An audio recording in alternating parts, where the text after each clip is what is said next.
Hello. Hey, can you let me back this up? Can you see me? I know, right? Yeah, I can see you. Hi. Hey, gorgeous. You look so cute. Thank you. So do you. I love the camel, of course. Thank you, girl. Try to throw a little pink on. I know that's your color. Oh, yes, I see. Okay. Yeah, if you could, I think, well, maybe it's because the way my screen is. If you, back up a little. There you go. Perfect. Okay. So, welcome. Well, let me I'm back so it up. excited. Me too. Okay. So, I mean, That's better. women is gone. Oh, yes, and the pony. Yes, Good. look at the pony. How far back do I need to go? Is that it? Yes. Okay. So, whenever I have guests on here, it's pretty informal. So we're just gonna have a great conversation today. Right. So welcome everybody to Womanists Gone Wild. This is the third episode, and today we're gonna talk about sex and religion, basically plain and simple. We're gonna get down to conversations about stigma, conversations about like HIV and AIDS, because World AIDS Day just passed, and then also delving into this Lizzo thong gate situation. Yes, Lizzo. Yes. So, okay. So I want to start out by introducing my guest, Miss Keisha. How did we meet? I always like to talk about that at first. So I know I think you had an event first, and I think we met up that way, and then we met like at Gates, and we talked for hours. It was awesome. And then just hit up from there. Okay. So I can always remember that. So I've known Miss Keisha for a while, and I mean, she's just an amazing human being, and I'm just so honored to have you on today. So thank you. I'm honored to be here, girl. I'm excited. Yes. Okay, good. So I'm going to read your bio, which is beautifully written, by the way. Keisha T. Burns is passionate about working for the Lord and being available for ministry. She desires to be used by God inside and outside of the walls of the church. God has gifted her to be able to reach people by different avenues of ministry, including speaking engagements, as well as the art of spoken word. She is dedicated to building and uplifting her community and seeing the love of God spread to the city. She's the founder of the Love Project, which is a nonprofit organization that focuses on spreading love through the community. She's hosted prayer walks, the Loving Myself tour, and providing toiletries for those who are in need. She has also had the privilege of being the creative director and host of the Love Project radio show. Has favored her to be able to connect with other organizations and businesses within the city to help fulfill the assignment that is on her life. Her motto is, wherever God is, that's where I want to be. She's willing to serve and be used by God, and is able to do so with the help of her wonderful family. Keisha Burns is the wife of elder/pastor Andre Burns and mother of 4 beautiful daughters. So thank you again. Welcome. Thank you. Okay, so now next is, I'm going to put you on the hot seat. Yes. I got so are you ready? Coffee too for the hot. Okay, good. Right. Yeah, I got my hot tea. So, all right, ready? Yes. Okay. Love. Wait. The first thing that comes to mind. When I say okay. it. Okay. Love. Okay. Joy. Faith. All day. Holidays. Borderline. Right. It depends on if you're hosting or not, too, I think. Yeah. Okay. Stigma. Over it. Okay. Lizzo. Bomb. Good. Pleasure. Give it to me. Okay. Healthy sex. Healthy sex. Important. Okay. Good. What about lingerie? I need more. I know, right? Were you able to watch the previous show with my girl? Yes. Yeah. That's beautiful. Okay. Provocative. My second life. No. This is why I brought you on. This is exactly why I brought you on. This is a much needed conversation. And I wanted to bring someone on who I know will do the conversation justice and be very candid. And it's like it's like right in the middle, the neutral standpoint of kind of both worlds. So I appreciate your honesty with that. Okay, so in true Womanist Gone Wild Light, I am going to now go into the 3 different categories that are associated with Cupcake Noir's platform, which is being unabashedly provocative, being healthy, and being luxurious. So you are actually my first guest, I think, that actually delves into all 3 categories. So it'll be a bit of what you do into each category. So I'm pretty excited about that. So I do want to start out with when we talk about being unabashedly provocative. In particular, what I'm saying this for is because this is where sex and religion definitely come into play. There are Black women who, and again, when it comes to Black culture, we are very deep in our religion, our spirituality. And that definitely digs into our sexual, into our sex lives, in our bedroom, in a sense. So on this journey, when I've been creating this platform, I realized that there was something that I did not quite understand that is holding Black women back from expressing their sexuality. And through much research, I found out about a strategy called politics of respectability. Prior to the show, have you ever heard of that term before? Slightly, yes. Okay. So I never heard of it. So basically what it is when it was created by a group of like Black church women, but spearheaded by Evelyn Brooks Higginbotham. I want to say it's like the late 1800s, like early 1900s, where she felt that we needed to protect Black folks from further perpetuating negative stereotypes placed against us. And by making us act respectable at all, whatever the word. So pressure is on us at all times.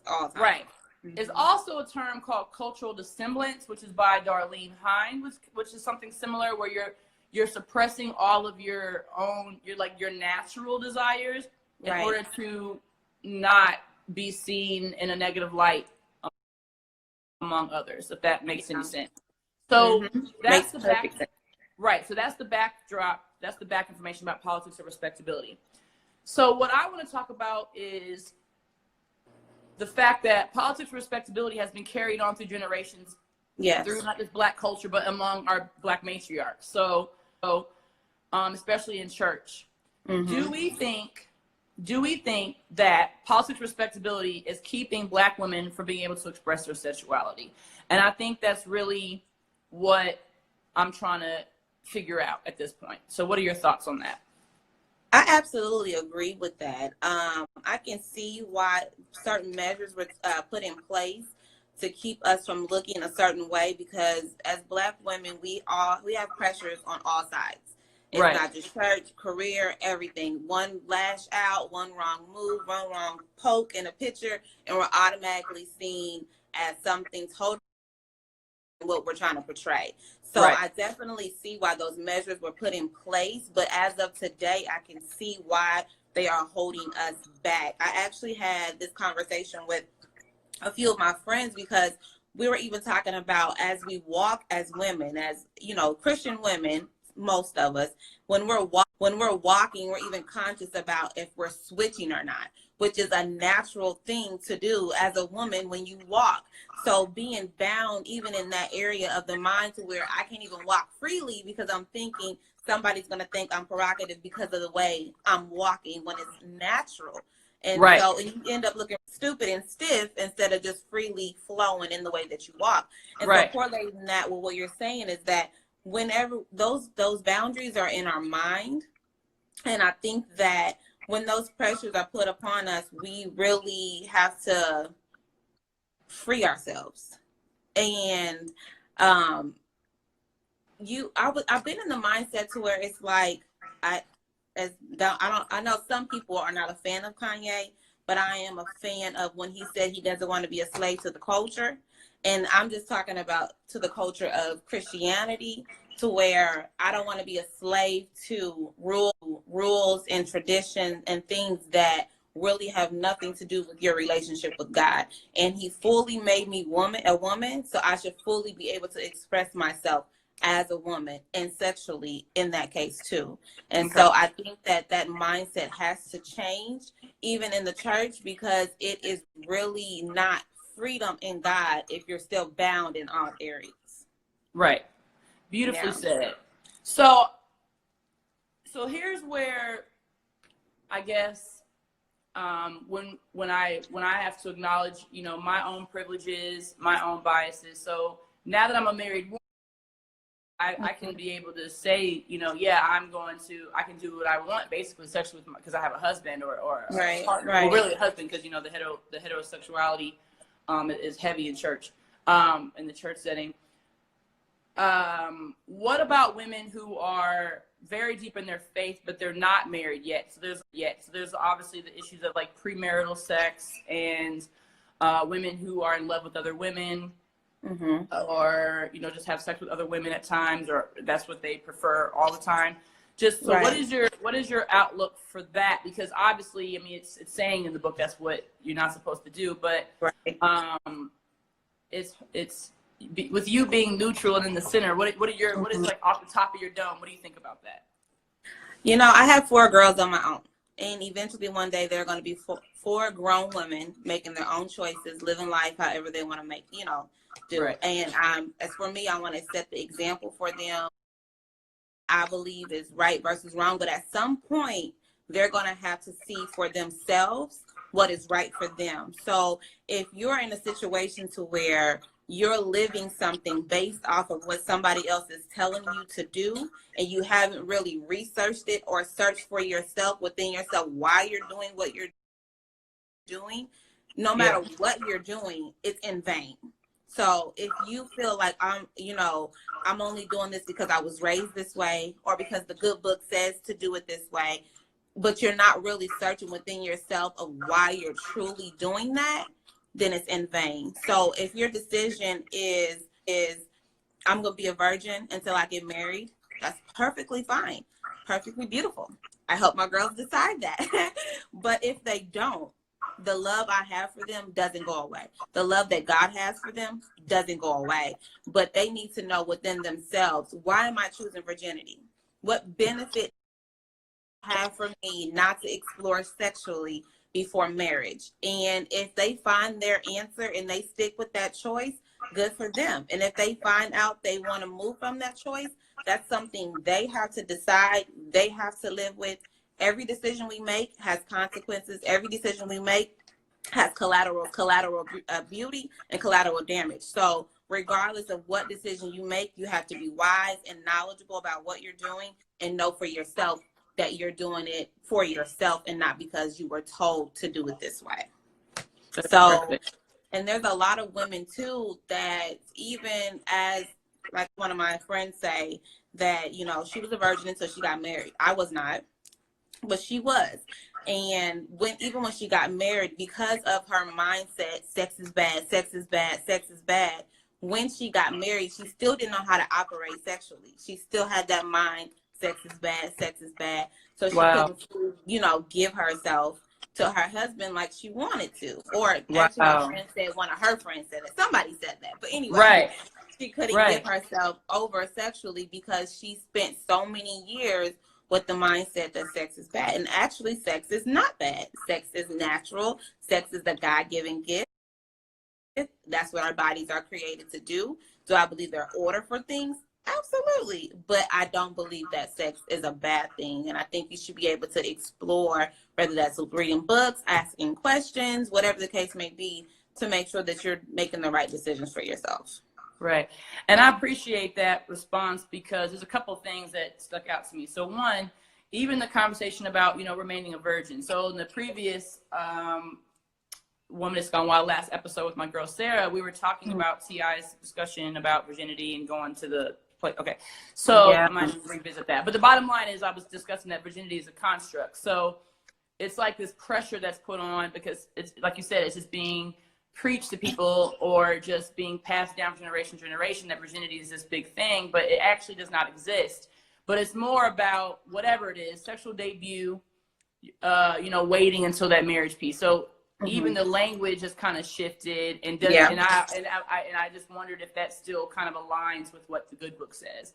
The other piece I thought was a good point you mentioned was the fact that I always wondered people when they wait until marriage and then it's like, I mean, depending on how old you are even, I mean, it doesn't just fall in your lap where you know everything that you enjoy. Right. Pleasure. So Right. I guess the person who, I mean, don't believe me, don't get me wrong, I don't visit a house of worship, but I am a believer. Okay? Right, so right. That's where I stand. Right. I kind of think of the same thing where people say like, oh, getting moving in with somebody after marriage. I'm like, well, how do you like get to know them on a day-to-day basis without? So it's like that's kind of my standpoint. So I always wondered what it was like when you are waiting, so like you're a full-grown adult to have sex and then marry someone, and then what if you're not like it doesn't fall in your lap? That's when you know what to do or what you love.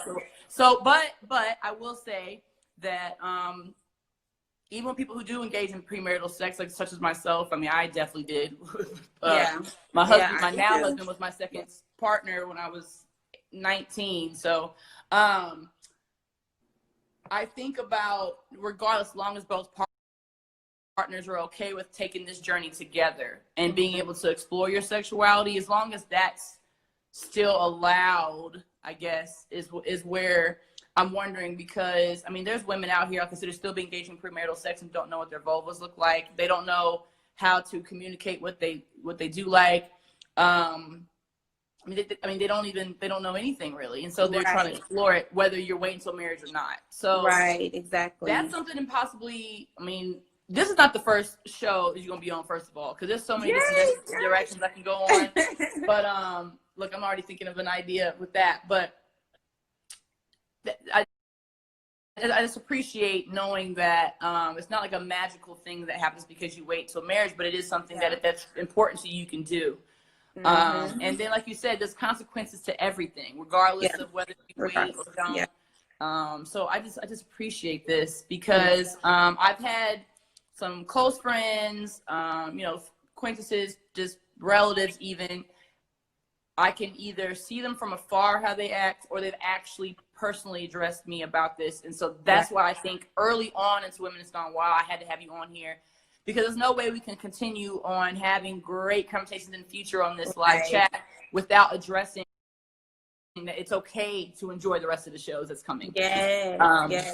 Okay. And you know what? Go ahead. So we've actually had these talks at my church, actually, and we have our women's kind of like Saturday Night Live thing, and a lot of young girls have a lot of questions about sex because I mean it's an interesting topic, right? We all have cravings and different things, and so half of the women were okay, and the other half felt like we were just destroying the temple, And so, but I feel like either you have these conversations or you lose someone in the aspect of they're out there searching on their own with no knowledge. So I'd rather have these conversations, whether we disagree or agree about how going about it, but having these conversations to be empowered. So when you do make your decision, you're just not out there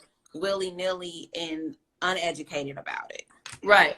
And I definitely can speak to that because whenever I would speak in high schools, for example, I mean, the younger you go, the higher the chance that you'll have people who aren't sexually active yet. And I always approach it from discussing abstinence all the way to when you are ready, this is how you can have healthy sex, versus coming in the door just assuming everybody is. Like going to a church event or going to a women's group where they're all grown women with children, I have to be aware that there's still women there that may not be sexually active yet. But, and that's a good point, and what I appreciate is when teachers will sit in the room, obviously they're afraid of me pushing porn on the kids or something. I don't know what they're afraid of. But they would say afterwards, I appreciate you at least acknowledging the fact that there are people in the room who do not. And I have one young lady, I always say I feel bad for her first sexual partner because she is her arsenal is ready. Her toolbox is full. Her questions were so specific and she was taking notes. And I was happy about that, but she was very strong. Like, I'm not ready, but when I am, I'm excited to know that I'm confident to know that I have. So I would love to come to Saturday Night Live. I have no problem coming to have these conversations with your group.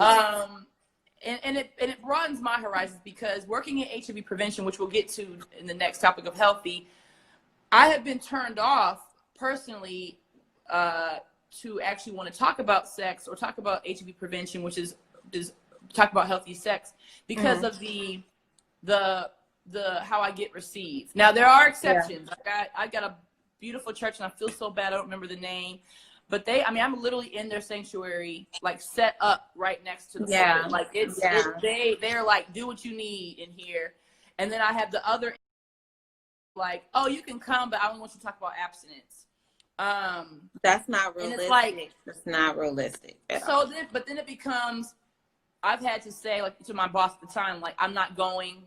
If you're gonna tell me I can't, I don't want to say do everything. I'm not gonna expect to be able to bring my demonstrators, my dildos, basically, to everywhere I go. But I do expect to be able to mention other things besides abstinence. Yeah. Or if it's like, you can come and talk about what you want, but just don't bring condoms. Like, I could do that, because then I can say, well, outside of here, you can come to the clinic and get free. Right. So it's a top. And then what happens is always that one or two in the group that have like a really in-depth, intimate conversation that want to talk to me afterwards. And I have to remember that even if it's 50 in the room, it's that one that I'm there for. Exactly. And so you remind me to broaden my horizons and to understand that even though people may walk strongly in their faith, there's still some other, I don't want to call them temptations, that's not what really, I mean, it's like cravings, like you said, or just life happening. Just life happening outside of that walk. You can't escape the human experience, period. Right, exactly. You are human. You can't escape the experience of your cravings or, things like that. But I do believe freedom comes with responsibility. Yes. And I don't even, when I said I don't want to be a slave to the culture, I don't want to be a slave to my cravings neither. Right. So I like how Devon Franklin and Megan Good, they both were sexually active, and then they chose abstinence. Individually got together and still chose to be abstinent. And one of the things that he had said was he chose that is because he wanted to exhibit some type of self-control and to see if he was able to control himself for his own journey for whatever reasons. And even sometimes with me, I would do a liquid diet, not to lose weight, although that's a benefit, but I want to be able to see, can I control what I'm craving? And the more self-control that I have, the more I'm able to direct my cravings and not be overcome by them. And but the same thing for the culture of Christianity. I have a relationship with God. And because I have one with him, because I have grown with him, because he knows me deeply, I can have these conversations with God, and he understands I'm human and I will have the human experience, but I choose certain lifestyle because I have a relationship with him, not because the church, these are the rules, these are the traditions, this is the religion. No, you can't control me in that way, because if I do it because you say so, then I'm not really doing it because I have a relationship with God. I'm doing it because you told me to, and that just is in vain. It just takes away the whole idea. So everybody has to know within themselves, okay, am I going to go this route or am I going to go that route? Whatever route you take, God's love is still available, but you have to understand you will be responsible for your actions, for your cravings. And that goes even with, if you're not even talking about your relationship with God, just every action has a reaction, good and bad consequences. So you just have to be knowledgeable and aware of, why am I doing what I'm doing, and get to the root of that. That's beautiful. And that speaks to, I have close friends who are not necessarily Black women, but just people who are, like maybe homosexual relationships, or just not, in the correct path, I guess is what it would be considered. And I've asked, like, well, if you believe in a religion that thinks of you this way, how do you continue? And these are even attending churches where the pastor's saying this. How do you still go? And that's exactly what you just said. Look, I made it work for me. I have my own unique relationship, with or without,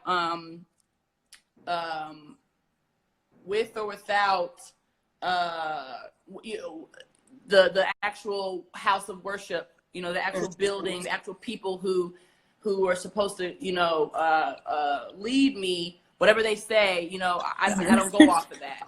And Yeah. I'm just like, it's crazy.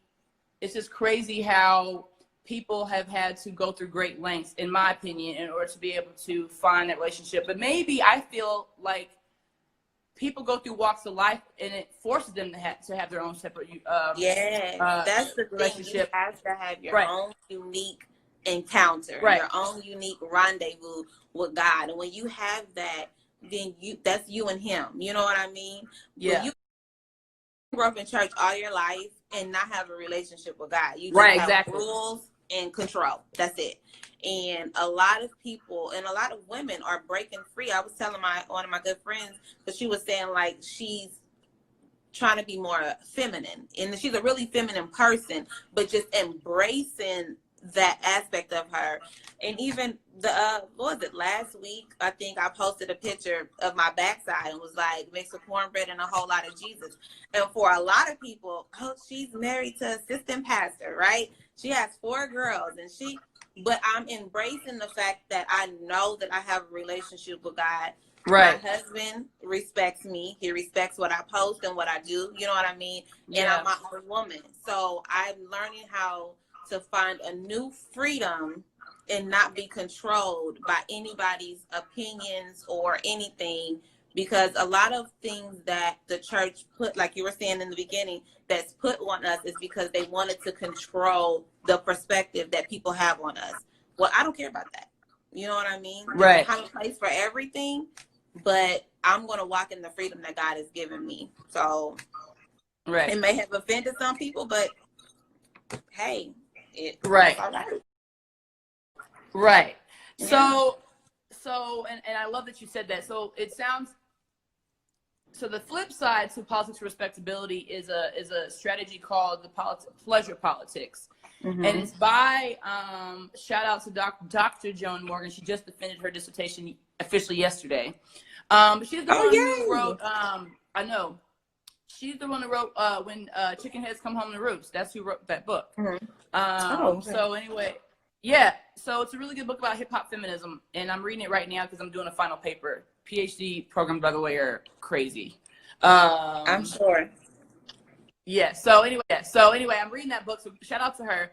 She came up with a topic called pleasure politics, and it's basically the flip side of politics of respectability. Whereas it seems like politics of respectability is like controlling the group.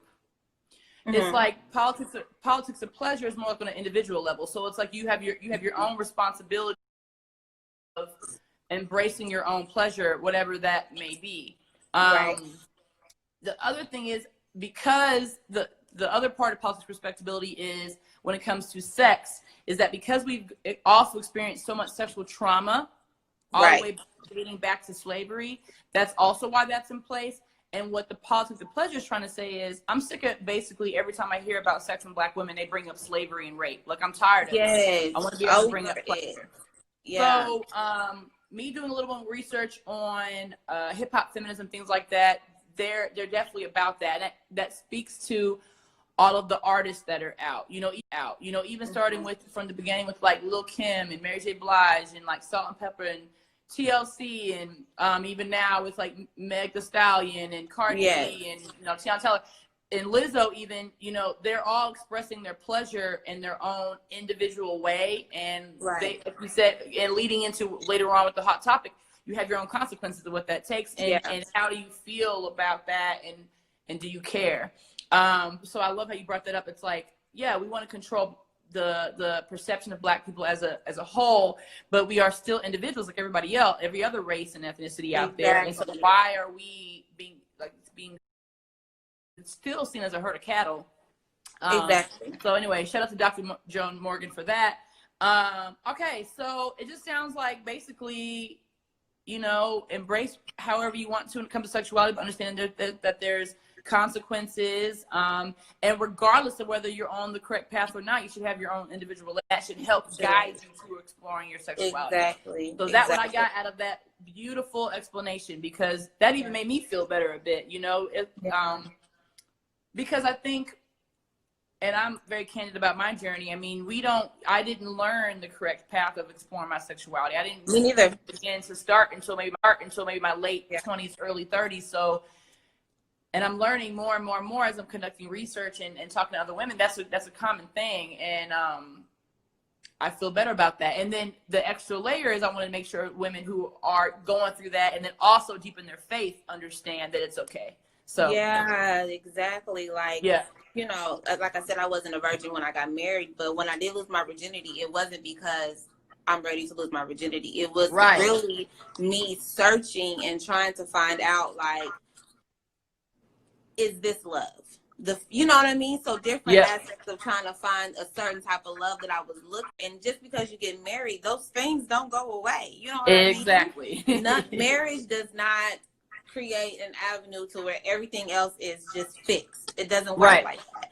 So whatever issues you had prior to marriage and you go into your marriage, even sexually, you will still have those same issues. And so just being candid, even with my husband, sometimes because I communicate sex and love prior to getting married. So now that I am married, sometimes I'm like, we're adults. So sometimes it's like, okay, well, let's get it in, right? And then sometimes it's like, wait, do you love me? And he's like, girl, we married. You know what I mean? So whatever issues you had prior, they carry over. So my whole goal for women before they explore their sexuality, if it is possible, is to go on that search to become whole first, so that you are making your decisions and they're not filtered by trauma, by poor examples, by what you saw on TV or what you heard on the radio or whatever mama did or whatever daddy did or who touched you or who didn't touch you. That your decisions are not filtered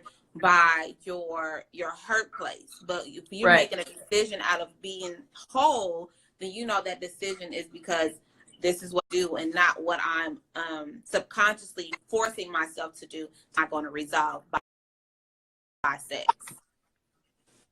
Yeah. Right. I totally, absolutely appreciate this because this is a much, much needed conversation. And I think you and I talked about self-love before in the past, even with your Loving Myself tour. I mean, that's what that's about, right? So, yeah, I mean, that's exactly what we do. What we did, even from like drinking the water to, the different assignments you gave us. Like it was beautiful to know, like I had to actually focus on myself first, because some people, even if I say explore your sexuality, they could still be doing it for the wrong reasons. And so, I'm totally here for that. So now I wanted to kind of shift into like our healthy topic, which is about the fact that World AIDS Day just happened on December 1st. Yeah. And I will say that now that I'm no longer working in HIV prevention, it was so weird not to have anything to do that day. I was going to ask you, did it feel weird to disconnect like that? Oh, man. Yeah. I had class and work to do, so I didn't have time to soak too much, but it was odd. So for people who don't know, World AIDS Day happens on December 1st every single year, and it's been going on since 1988. And if you wanted to learn more about it, it was actually created by the CDC, and they have an awesome website. It's called hiv.gov. And so I'm just going to read a little bit from the website. So basically, World AIDS Day is something where each year organizations and individuals across the world bring attention to the HIV epidemic, endeavor to increase HIV awareness and knowledge, and speak out against HIV stigma, and call for an increased response to move toward ending the HIV epidemic, a plan for America. Yeah. The ending the HIV epidemic, a plan for America is actually legit strategy on how to get rid of HIV in certain time periods. So that information can be up there. The actual theme of this year was called Ending the HIV/AIDS Epidemic Community by Community. What I love about hiv.gov is that you can get all of the information, different awareness days, and they provide your social media kit for you. So even if you're just I don't really work in the field, I'm not going to have all the fancy pictures and things, it doesn't matter. In the field or not, you can go on the website. They have everything for Pinterest, Twitter, Instagram, Facebook. They even have little blurps, what do you call them, captions that you can copy. The proper hashtags is all. Oh, wow. I love this website. And then So just a little background information about HIV and AIDS before we can even continue with stats. So HIV stands for human immunodeficiency virus. Mm-hmm. And then AIDS stands for AIDS immune deficiency syndrome.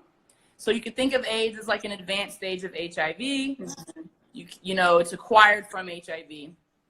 The different fluids that you can get HIV the easiest, I hate to say it that way, but it's easier because you can't do, saliva is not one of them. Saliva, you have to drink gallons of someone's saliva who's living with HIV to get HIV from them. So there's easier ways to do it. Yeah, it sounds disgusting, but people think spit or saliva, and that's not the case. Yeah. Very rare. It's very difficult to get it from urine, very difficult to get it from feces. So all those, worry about sitting on the toilet afterwards and all that stuff. Don't have to worry about that. Definitely can't get it from hugging, you know, kissing someone. Like it's you know, you can embrace people. You can share utensils. They don't have to, you know. I talk about this especially on the holiday seasons because please don't give them plasticware. Like you have a beautiful setup and you got little plasticware to the side. So rude. Or even if you stuff, but you're taking care of that plate and that, you know, fork a certain way than everybody else is. You can hug and embrace them. Just it's okay. Now the fluids to be concerned about would be semen, vaginal fluids, anal fluids, breast milk, and blood. Yeah. Oh wow, breast milk. I don't think I remember ever hearing you talk about breast milk. I didn't know that. Yeah. So breast milk, which goes into basically a mother living with HIV can transmit it to her child. There is actually technology, medicine, you know, procedures in place that allow women living with HIV to give birth to a negative child. Okay. So I don't think that they can breastfeed yet, but they can give birth without transmitting it, you know, as long as they are very on top of their care when they first become pregnant, you know, communicating that with their doctor so the doctor knows what from now. So that's how that goes. I think hubby just joined. So then so then I was like, mine are yours. yours. Mine's making barbecue right now. So listen, sounds now good. when it comes to acts, so oral sex, vaginal sex, anal sex, sharing needles, and then the mother to child if the mother's not on top of her care. Now, ways to prevent is obviously using the condoms, routine HIV testing, and I always bring up assertive communication. So because and this is important for Black women because we don't communicate. We always let the person with the penis or the man initiate sex, and that doesn't have to happen. So whether it's you don't want to have it or you want to have it in a healthy way, please use assertive communication. Yeah. Then there's the actual biomedical ways that we could prevent getting HIV now. There's one which is PrEP. I'm sure I've drilled that in your head. Yeah. It's all over. It's been drilled. All the work I've done. So PrEP stands for pre-exposure prophylaxis. It's a daily pill that a person who does not live, so is HIV negative, does not live with HIV, can take daily to prevent getting HIV. Then there's PEP, which is post-exposure prophylaxis. It's an emergency pill system that a person who is not living with HIV can get after exposure to HIV. So I suggest, oh wow, I didn't know about that one. Right. So PEP I talk about because especially with people who are sexual assault victims, been raped, and they are obviously unaware of the person's HIV status. Right. They can be placed on PrEP, but they have to get access to PrEP in the first 72 hours of the exposure. So even it may have been placed in their body, PEP will prevent the HIV from attaching to the cells and reproducing. So that's how that happens. Now, here's the thing I will talk about briefly is that with PEP, I talk about this because if someone has been sexually assaulted or raped, and they don't feel comfortable reporting that yet, please get access to PEP because that's so time sensitive. Right. You can go like PEP locator, and then in your area, you should be able to look it up and find out where you can get it. Here in Kansas City, you can get it from KC Care. And like your emergency room should be able to have access to it. I will say, being totally candid, that emergency rooms tend to get a little nosy. There's stigma there because they're just regular medical professionals. They're not HIV specialists. So they may try to get in your business or try to judge in a way. Please focus on the bigger thing at hand, which is you don't want HIV. I've had to say that plenty of times. But yeah, 72 hours, get access to that. I want to say it's about like a 2 to 3 pill regimen that goes on for about like a month to make sure it's not. And then you get tested before, you get tested after to see if it worked. So those are the ways to prevent HIV. So now I want to move into the perspective of HIV stigma in the church. And I say this because the work I used to do, like I mentioned before, I used to dread going when they asked to come do HIV testing, or can we just come to the health fair and they put me in the basement or the attic or in a room and I can't pull nothing out. Or it's even, there are churches that are claiming to be doing the work and there's still stigma put in place, and that's going on here in Kansas City. I'm on a little shade. Sorry, I don't care. No, it's here. It's real. You're getting the funding. You are getting all the recognition, but are you really practicing what you're preaching? So anyway, I'm going there. So first of all, I wanted to know, like, what does stigma mean to you, like, just in general? You know, just a label of whatever somebody wants to label a group of people or a person in regards to whatever situation they're in, whatever they're attached to. Yeah. Yep, that's good. And then, do you believe that there's HIV stigma, like, in the church? Like, do you think it exists? Do you witness it? You know, honestly, there's not too much talk about it. Now, I can't speak for every church or, unfortunately, but I've been to many churches. I've spoken, poetry, speaking engagements, sessions, and I don't think I've ever been to one where HIV has ever been talked about. Now, that you hear whispers, if somebody has passed away, but you don't really hear that it was HIV, it might be cancer, or you never hear the truth about it. So I don't really know, honestly, if they died from that, but it's not really a topic of conversation. And I think that it's not a topic of conversation because for whatever reason, I feel like in some churches, that whenever they provide that type of knowledge that's supposed to empower, they think they're going to lose a group of people. And so it's more of a control tactic. And actually, the tighter you squeeze, the more you're probably going to lose the people that you keep or save or whatever. So I honestly don't hear a lot about HIV, and I think that the church is scared to talk about those topics because we're supposed to be abstinent until married, which is not realistic in all cases. Some people are choosing to have sex, so I think that the church should focus more so on, of course, speaking the word and preaching and encouraging, but empowering too. The Bible talks about being educated and being knowledgeable, so it's not just about your spiritual life. The Bible talks about your earthly life too. And so I think the church should introduce these topics. So whenever I had the Love Project, which is a Christian foundation, you come in and you brought your dildos, you brought the condoms, you brought the lubricants, and some people might have been offended at seeing that I allow something like that. But I'd rather have an educated, empowered group of people than somebody out there living ignorant in a certain area. It's not my job to govern your relationship with God, but I can empower you and give you knowledge about God, about what the Bible talks about how you should live.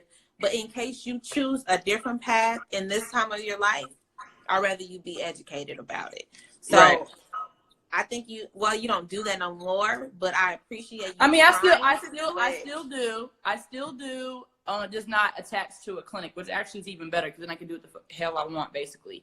So I think a couple things I appreciate that you mentioned. One of them is the knowledge that's there. So it's not even like the church educates and provides knowledge, but then it's also people like me being in those spaces can educate the church as well. For example, I am always having to talk about Black women.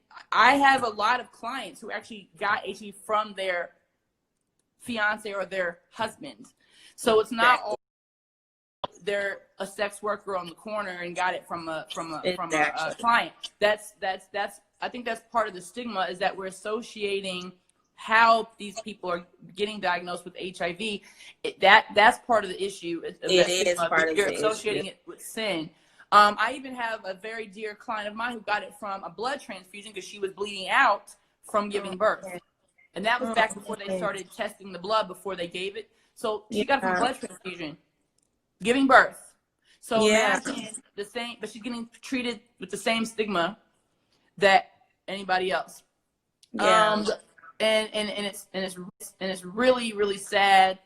But the other thing is, there are people actually who were very deep in their faith, very attached to certain, houses of worship, until their diagnosis, and they ran to their pastor, ran to the bishop, ran to their deacon, whoever an elder, whoever they felt close to, and then they shut the doors on them. So it's like, I've had that as well. I actually have a very, very, very close friend. Everyone's going to meet her one day. I'll probably have her here in March for National Women and Girls. You know who I'm talking about, my girl. Erica Emerson, she actually was trying to do she did an awesome coming out party, which is funny. They thought I remember she thought she was coming out as a lesbian. She wasn't coming out as a lesbian. She was coming out as living with HIV. But I love how people are just so nosy about it. I remember she kept trying to have me meet with the church because they were going to host the event, and they kept no-showing. So I was just like, after twice, I had, I just met her, and I'm like, it's not looking. And she went to them and disclosed, and they said, I got your back, and they didn't. So it's like, she had to turn around and, first of all, like, pick herself back up. I'm like, oh, wow, like, I might have to find me another home. On top of, like, this is a bad time to be doing this to me. You were okay with me until I told you what was going on. And really, she was living with it for over 2 decades now. Yeah. So you've been loving me for me, not even knowing that was a part of me. Now, all of a sudden, you can't answer your phone or you're not available. So it just becomes... That's sad. It's extremely sad. And this is what we're dealing with. And people are leaving church, or just, it's a divide that doesn't need to be there. Now, like I said, I feel bad. I don't remember the name of that church, but I think I've been to them twice, and they love me to test. I even had another church event. It was only older Black folks coming. My lube bowl was completely empty when I left there.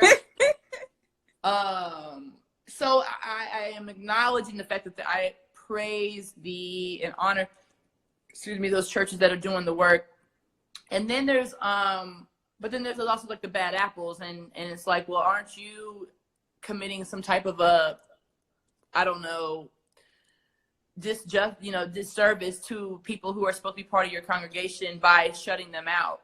Because I just, like you said, that's between them and God. That's a type of consequence or not, because some of these women are living the way they're supposed to, right? They're getting to know a person. They could have been sexually assaulted. They could have been raped. They could have been something. Like, that's part of the knowledge and the education needs to be had, getting rid of these myths. The church is supposed to be there for the community, right? Right. The community has an array of different issues. So that's one of them. HIV is whatever the issues are that the community has. That is what the church is supposed to be there for. We're not there to pick and choose what issues we want to address or what concerns we want to address or to cover up or to hide or to push out. We should be able to be in the community and help them in whatever needs that they have help, sexually, career-wise, spiritually, emotionally, physically, whatever it is, because God understands that we are living a human experience. So the church needs to be there, not only for our spiritual aspect, for our human experiences too. They tie together, but for whatever reason we divide them. But you need to be there for that. You can't shut me out if I say I have HIV. That's inappropriate. You know what I mean? There's a lot of events that have taken place in the Bible where the worst of the worst was shunned by the church, but yet Christ embraced them. Christ showed them a love and a freedom and forgiveness. And the church really needs to uphold how Christ handled it and not so much how religion is handling it. It needs to be a separation. Cut that out and throw it away and just give me Christ. That's it. Right. Give me him. Right. And, Yeah. and especially when some of those events have taken place. I mean, there's events that's happening within the church. So it's like they're actually being hypocrites. And I think that's what's part of it. Like, everybody is probably hearing rumors or hear rumors of the local churches, right? And who's in the drama. And that's happening here in Kansas City even. And so it even makes it worse. Like, how dare you stigmatize another group of individuals and you're committing adultery? You know what I'm saying? Yeah. Or you have a alcohol addiction, or Exactly. drug addiction. So yeah, I appreciate this, Keisha. Like, you have no idea. This is helps push forward, because I just don't want people to have hangups. Anybody who's listening today, or just watching the video later, or encountering events that we do in the future, because I'm already got some ideas ticking in my head. I'm just thinking about, like, we don't want anybody feeling guilty. Right. Okay, so I wanted to briefly move on to Black women being luxurious, and going back to what you were talking about being unabashedly provocative, and you even talked about the picture where you had your the outfit you had on. Yes, because I've been doing my squats, girl. Okay. Right. So it's like, be able to celebrate that without it. So can you speak on that? And it's funny because you brought up Devon and Megan, because Megan gets so much backlash about the outfits that she wears, but her beautiful body that she's worked hard for as well. Okay. Like, what are some tips in order, you think, for women to feel luxurious? I even heard you shout out lingerie. Like, what are your tips on, like, how to still feel like you can be luxurious and sexy without feel like you're stepping outside of your faith? My husband says I'm a conservative individual, and I mean, I've always in my dressing, I guess, the way I dress, I guess I've always been that way. It had nothing to do with church or whatever. It was just right. me. I always make jokes like, man, if I had a six-pack, I'd be stripping. And he'll be like, girl, you don't even want to wear a shirt that shows, whatever. Like, how you gonna, strip? That extreme, right. Right. But I'm growing into that. That's one of the newfound freedoms that I was telling you about. So I'm growing in that area. So for me, having just even though nobody can see it, but just picking out the right panties and bra. You know what I mean? Like, I was shopping for a bra like last month, and I was telling her, I was like, I need a really good bra, blah, blah, blah. And she was like, pick the one that makes you feel sexy. Like, even though nobody's going to see it per se, except for my husband or whoever, if I post a picture, probably not. But, and so just even your undergarments, they make you walk different, talk different, feel different, embracing your body type, embracing if you're trying to work towards your goals or whatever. Like me, I'm working out, I got goals or whatever, but I'm going to embrace the way I'm looking now. So just honestly understanding what sexy is for you. Like, for you individually. Some people, I'm going to show a little more. I'm going to wear tighter clothes, whatever the case may be. For me, it's all about what I have on underneath and smelling good, being oiled up. I mean, it's the simple things for me. Right. Absolutely. So absolutely. I don't feel like you can't be saved and sexy. You can definitely be saved and sexy. You can worship God and be sexy. You can, you know what I mean? It doesn't have to divide. I appreciate good. A lot of times, you have women that say, wear a longer skirt, you don't want to tempt men. Well, you could have on a long skirt, a head wrap, face, only thing showing your nose, and they will find a reason to be turned on by your nose. So I'm not. Or they'll be turned on with the fact that it's like, oh, I wonder what's underneath all that. I mean, either way, it doesn't matter. Like, it doesn't matter. Exactly. Yeah. So it's like, I'm not, of course, I don't want to be in a place where I'm offending somebody, but I'm not living by everybody's rules and guidelines, and I can't wear red lipstick or can't do this. Then I'm not going to be there. I'm not going to show up. But yeah, feeling sexy, you just I think you got to play around too. shop for for outfits and different things, and just whatever makes you feel safe. I think that's a part of exploring and researching and having fun. And then once you figure it out, then rock it out. I agree. That's a great segue into our last conversation for today, which is about the hot topic of Lizzo and her outfit and what she wore. So for people who don't know, and my husband just joined, we've had a conversation. He wants me to tag him in so bad, but I'm not going to do that. Tag your friend. So Lizzo wore like a black, what is that, like a t-shirt dress? You can describe it. And in the back, it was like a big hole. And I don't know if it was a thong she had on, if it was built in the dress. But basically, her cheeks were completely out. Yeah. But the other piece to it was not just that she had that on. She actually was sitting on the very front, on the floor of an NBA game in the front row. And I believe then she like twerked when the camera's on. She twerked or something. So here's my thing. We're running out of time. But basically, my thing is it fat phobia? Because there are other people out there who have exposed their ass cheeks. Yeah. Like Rihanna, Tiana Taylor, Janelle Monáe. Now, did they expose them at a game or at a concert? So that's the other piece. That's the other piece is it because she did it at a game where they were saying like that's the wrong time to do it. So obviously Rihanna, because they're showing a picture of her where she's at like an award, or what is that, the Met or something, or awards show, that's not a game. And Tiana and Janelle Monáe did it during like performance. It's not a game. I get that. But so that's what I'm kind of want to talk about, because we should. Is it multiple layers? Like if she wore that to an award show or wore that to somewhere where it wasn't going to be children around, would we still be having this conversation about whether or not it's fat phobia? Like I'm just trying to figure out if the game could be just a way to kind of cover it up. Yeah, like an scapegoat. Yeah. Well, that's a hard. It's hard. That's so hard. Personally, I don't think she should have wore it to the game. I wouldn't want to see Rihanna in it at the game. I'm just thinking about, honestly, okay, for a split second, I don't care. I'm like, okay, right. No, for real. Seriously. I don't care. Seriously.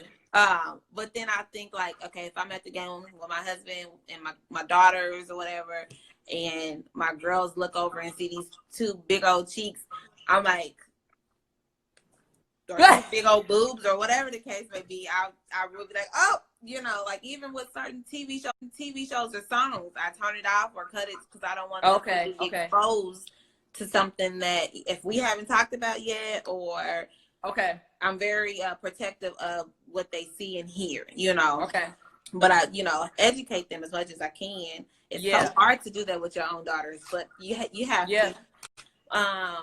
But I also teach them that people are going to do what they're going to do, and I can't cover them from everything. Some things they're going to see and hear that I don't want them to.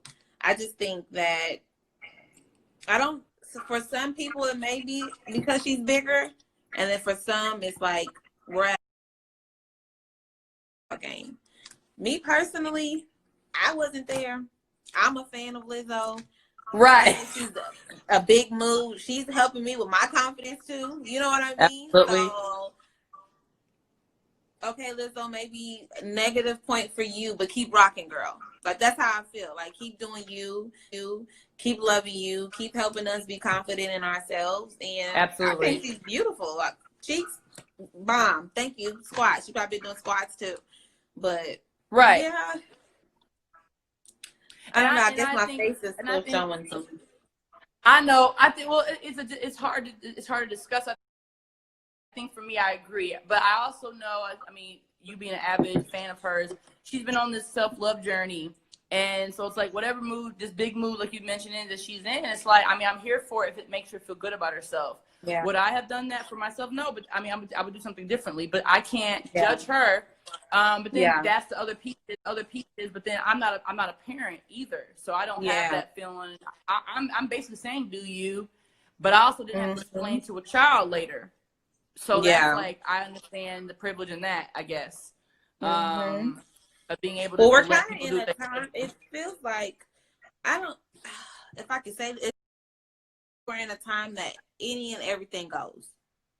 Yeah. And I don't know if morals still exist, or, you know, because we have a whole side chick wave, you know, side dude wave, naked, do whatever. I mean, in a time where just any and everything goes,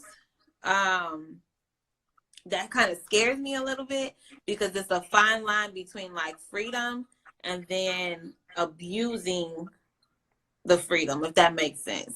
So that's a little scary place for me, because it's like, if any and everything goes, how much are we gonna let slide through the cracks to where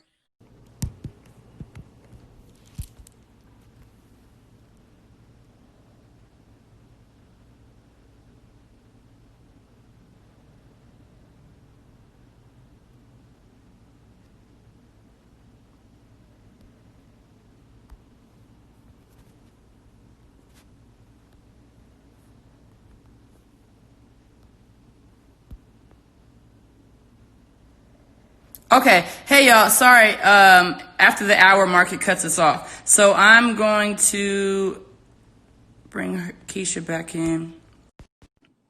Okay, Miss. Are you here? Okay. So sorry. After the hour mark, it cuts us off. But I gotta continue this, because this is important. So you were saying, you understand this is the extreme of, like, people probably mandatory, but I guess it just becomes part of that. I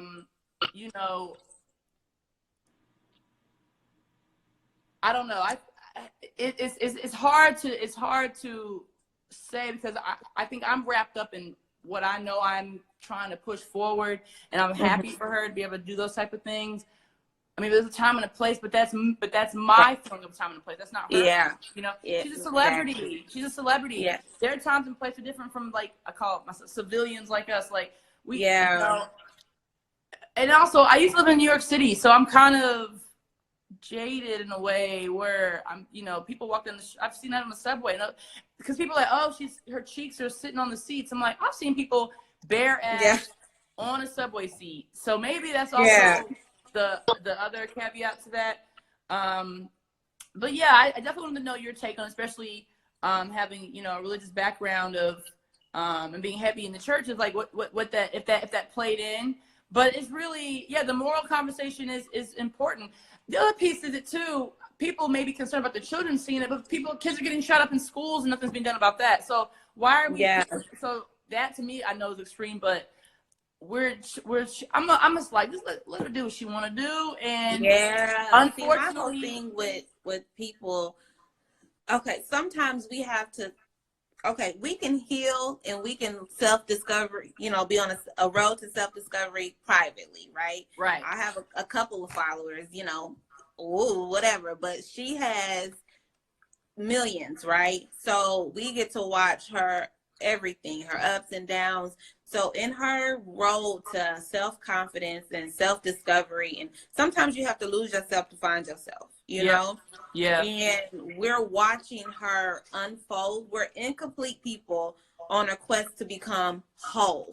So we get to see her journey. And so we can criticize, you shouldn't have worn that, you shouldn't have done that. I don't know what's going on in her mentally. Exactly. I don't know if it was a confidence gesture or a cover-up.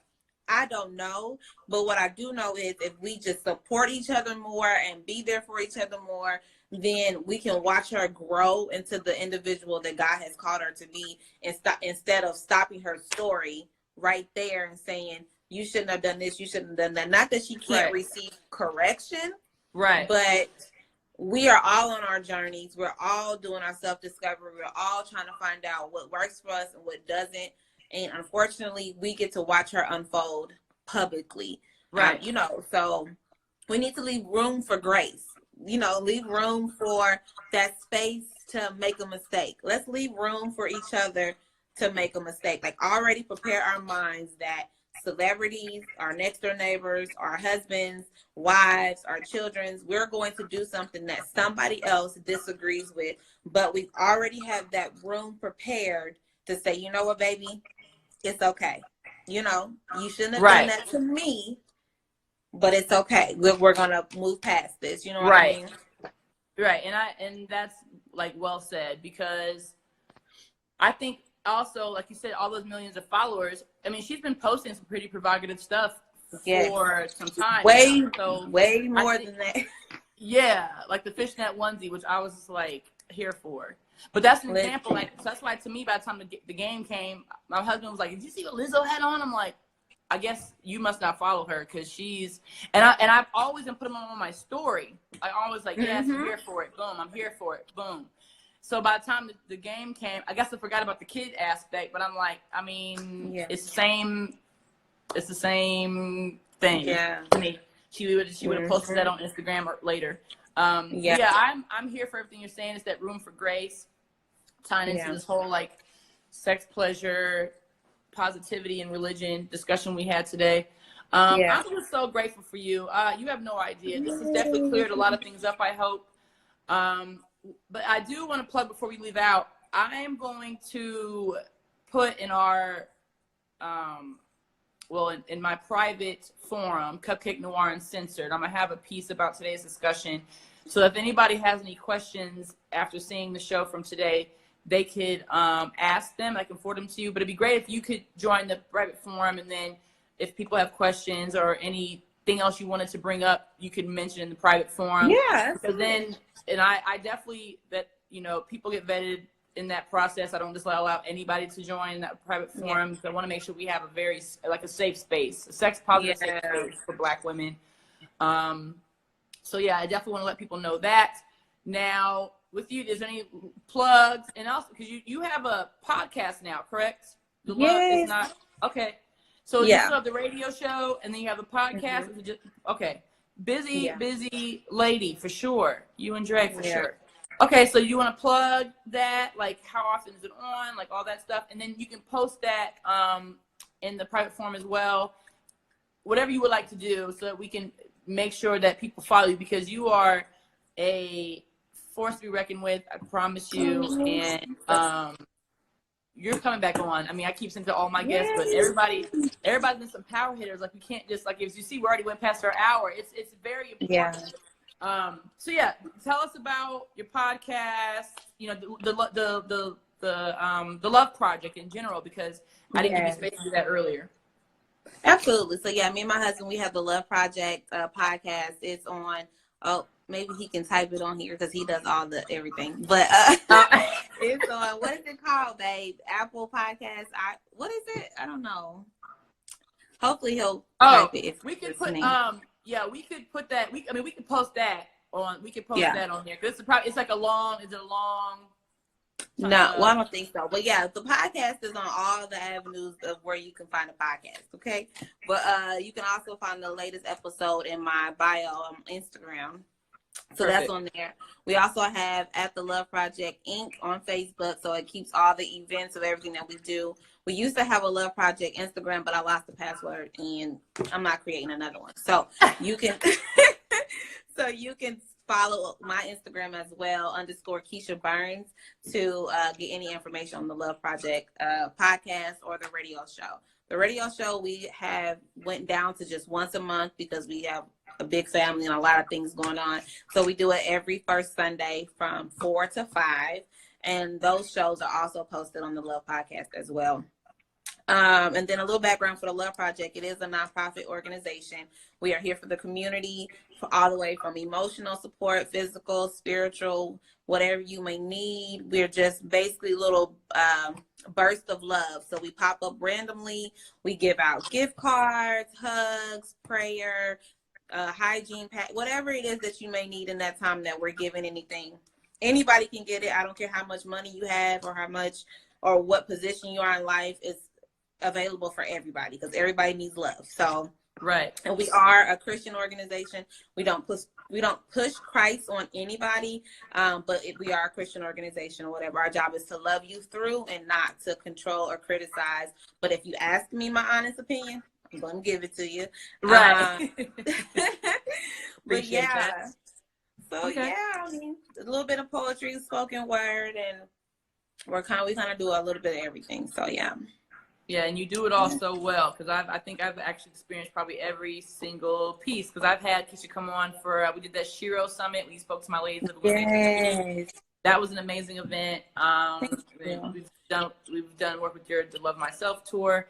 We Mm-hmm. we fed the homeless, and you were able to pray over people. Like, that was awesome. Yeah. I'm gonna bring her on in March. I mean, that's a obvious. I think it's her birthday too, so that's gonna be a show to. Let me book her now, because she'd be, who knows, doing something Busy, fabulous right? overseas. You know, I can totally see you doing a pink table edition, kind of like the red table. Yeah. I can totally. I'm more gonna use the pink table for now. But I can totally see you adding that, or you throwing that in every now and then, like the pink table discussion. You can even give Jada a shout out for the red table or whatever. Right. You know, just do that and have your little panel talk time. I think that would be cool too. I appreciate that. Yeah, I'm trying to brainstorm in the future and things that, me starting this PhD program, it's like obviously put me on a different path than what I was planning at first, which is perfectly fine. I'm here for it. Just gotta make some adjustments so I don't burn myself out. But yeah, my wheels are definitely turning. Every time I have guests come on, I'm always so influenced and just like enlightened by the amount of work that still needs to be done, but I'm excited about it at the same time. So yeah, I wanted to thank you so much for coming on, Keisha. Thank you for having me. You're going to be on again for sure. I think we talked about a lot in a short period of time, and each of these conversations could be, delved into it a little bit deeper. So everybody look out for that. And on that note, thank you so much, and I will talk to you later. Thank you. All right. All right. See you.